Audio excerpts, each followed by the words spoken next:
For more, in the studio with us today is Dr. Jung-yeop, a research fellow from the Sejong Institute. It's good to have you back on the show. Thanks for having me today. So the full US sanctions on Iran are back. This has been one of the key objectives for the Trump administration and it has been finally followed through. How significant are these new sanctions? So the Trump administration has emphasized that the Iran nuclear deal made during the Obama administration is a bad one. Not only because that Iran is not really complying with the nuclear deal, but also Iran has not changed its behavior toward the United States. So Secretary Pompeo today during the presser mentioned that Iran still poses the threat to United States and it's still sponsoring the terrorism. So that is why United States has to restore all the sanctions imposed before 2015. So they now have full sanctions on export of oil and the banking and the shipping and shipbuilding areas, which will be believed to be huge impact on Iranian economy. For South Korea and 7 other countries that have been granted waivers, this is quite a relief that have been given this exemption to keep importing Iranian oil. Now, the reasons given were said to have because of specific circumstances. That's what Pompeo said, to ensure a well-supplied oil market. How much of a relief is this for South Korea and these other countries that this waiver has been granted? So South Korean government, as well as many other governments, has tried to adapt the new environment imposed by the United States. Because South Korean dependency on Iranian oil was huge, that even though South Korean government has tried to reduce its dependency on Iranian oil, but there is still it has a difficult to diversify its oil importing sources. So that is why South Korean government tried to negotiate with the United States to get the waiver this time. And South Korea and 8 other countries, including China, Turkey, Taiwan, and Japan, get the exemption this time. However, it's not like permanent exemption, so it has a 180-day period. And after 180 days, United States can extend the exemption, or those countries should be cutting the import from the Iranian. So I think that this is a relief that we can have a stable supply from the Iran. But the problem is that it's not permanent. So we still have to reduce the amount of oil that we are importing from Iran. So yes, you've mentioned that it's only temporary, but then looking ahead then, so what does this look for, what does it look like ahead in the long term for South Korea? Is this good news or is this bad news going for the long term as well, especially as oil prices could change now that these sanctions have come in? So first thing that hit the market would be the uncertainty that imposed by these sanctions and sanction relief and restoring the sanctions. So the biggest problem for the market is not the sanction itself, but the uncertainty that these sanction measures are brought into the market. So now, with the sanctions, that supply of the oil from Iran is limited. That means that other countries' oil supply will increase the oil price. That means that oil industry will adapt to the new higher oil prices. That means that our shipbuilding industries and our ocean plant industries will have much more opportunity than before. But the problem is that the shipbuilding industries and the ocean plant industries have very long-term investment period. That means that the investment decision cannot be made like overnight. So if there's any uncertainties about these issues, then there is going to be less opportunity for the investment, which is not good for the Korean industries in shipbuilding and ocean plant. So that is why many people argue that these sanctions and the change in oil prices has very uncertain impact on Korean economy. So we'll have to see how those plans out, those uncertainties. But for those who are interested in South Korean and North Korean affairs, the timing of this announcement comes at an interesting time because it's just days before the US Secretary of State Mike Pompeo sits down with North Korean officials to hash out further deals with North Korea as well. Now, do you think these new sanctions on Iran sends a particular message to Pyongyang as well? I consider that the timing of announcement of the restoration of the sanctions on Iran and the announcement of Secretary Pompeo's meeting with Kim Yong-chol is like coincidence because United States has this 180 days period since May that they have to announce something on that day. And also there's Secretary Pompeo has mentioned before that he's going to meet his counterpart, Vice Chairman Kim Yong-chol, at the end of this week. However, the restoration of the sanctions on Iran sent a message to North Korea because that U.S. government is very sensitive on the sanction issues because sanction and pressure will change when United States believe that the sanctions and the diplomatic pressure would change Iran's behavior toward the United States. The same thing can be applied to U.S. belief on North Korea.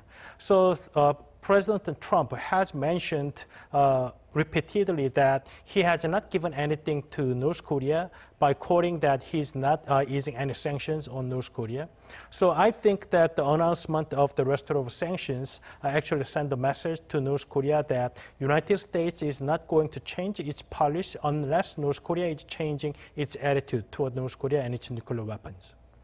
You could say North Korea already gave their reply to these sanctions back in August after the first round of sanctions on Iran were reimposed. Now, a day after that first round of sanctions was announced, North Korean Foreign Minister Ri Yong-ho was in Iran meeting with the Iranian president, criticizing Washington's recent actions.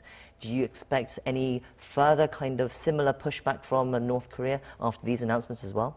So recent days, not only North Korean officials, but North Korean government-controlled media published a couple of articles criticizing U.S. on its sanctions onto North Korea. So since October, the North Korea changed its tone that before October, North Korea demanded the trust building between North Korea and the United States. So they argue something like a declaration to end the war. But since October, they changed it to more emphasizing the easing the sanctions as for building trust between two countries. So I think that that's why the talks between two countries are not moving forward because now North Korea is demanding the easing the sanctions as the condition of continuing talks with the United States. So I think the North Korea's position is to get lift of sanctions or ease of the sanctions at the exchange of denuclearization talk with the United States. And the U.S. is not ready to accept that kind of deals yet because U.S. government believes that the pressing North Korea with the economic sanctions is the only way to lead the North Korea into the denuclearization. So we have to see what kind of statement are going to be delivered after Pompeo-Kim Yong-chol meeting in New York. One final interesting point about the Pompeo-Kim Yong-chol meeting as well. Japanese media outlet Kyodo News has reported that along with Kim Yong-chol will be coming Choi Sun-hee, who is the direct counterpart for Stephen Biegun, which is the U.S. Special Representative for North Korea. Now that's interesting because when those two meet, hopefully the thinking is that they will discuss the details about denuclearization, which is what the U.S. wants. If this does turn out to be the case, does it suggest that it's a good sign that North Korea perhaps might be willing to make some sort of deal towards a denuclearization, a bit more at least? If Choi Sun-hee indeed moves trip with Kim Yong-chol to New York, then probably she's going to meet her counterpart, Mr. Steve Biegun, in New York. But if it's a separate meeting, then I would give more weight on the meetings. But this time, their presence in New York is not for the working level talks on denuclearization, but rather they just accompany their bosses. So I think that if they come up with future meeting plans that working level negotiations will begin on certain date at certain location, then we could see that there was some progress. But if they just be there to accompany their bosses, then we probably can end up concluding that there's not much progress this time. So we have to see whether Secretary Pompeo and Vice Chairman Kim Young-chul to agree to announce the date and the location of the second Trump-Kim summit. So if they don't reach the agreement, then probably there was a problem in negotiation with regard to the nuclear weapons. Okay, so meanwhile, inter-Korean cooperative projects continue, so we're going to shift focus there just before we go, and we're going to try and fit in as many of these as we can before you go, because there's been quite a busy few days in Korea, on the Korean Peninsula. So on yesterday, the two Koreas held joint inspections of the estuaries of the Hangang River and the Injingang River, which are on the border of the two Koreas. Now, what is this project about, and why is this project important to the two Koreas? So symbolically, it's very historically meaningful, because the estuaries of Hangang is very sensitive in military purposes for South Korea, because it's right into the metropolitan area of Seoul. So the defending that area is very critical for the defense of South Korea, and having joint project with the North Korea is in that regard very important in the history. And at the same time that two Koreas doing this kind of project to get ocean aggregate and other fisheries, or the safe passage of civilian ships, which is important in expanding the scope of cooperation between two Koreas. However, there's certain caveats that if they develop the ocean aggregate, then if the South Korea government pay for those aggregate to North Koreans, it could violate the UN sanctions. So there are certain areas that two government has to be very careful not to violate any sanctions. And I think we can fit in one more. Another set of talks that were announced on Monday as well was that the two Koreas are set to hold a joint health projects talks on Wednesday as well. Now, those will be the first time those talks will be held in 11 years as well. Now, what are the agenda for those talks? And again, there's also the concern about UN sanctions as well there, isn't there? So the health talks this time is about to establish joint measures on the infectious diseases that can happen on the border.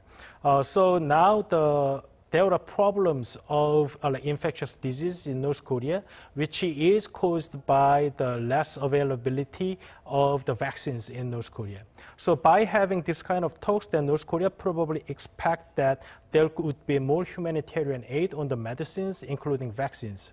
So there has been international efforts to deliver more vaccines to North Korea. However, because of the sanctions, that it has been some of the project of delivering vaccines were blocked by the UN and the United States. So I think that as long as US is very reluctant to agree on delivering those vaccines to North Korea, then unilateral move by South Korean government can cause some problems with the US government. So I think it's a good thing that we have this kind of talks for the humanitarian purpose and to have joint measures against the infectious diseases, but at the same time, as UN sanction is still continuing, that we have to consider not to violate it.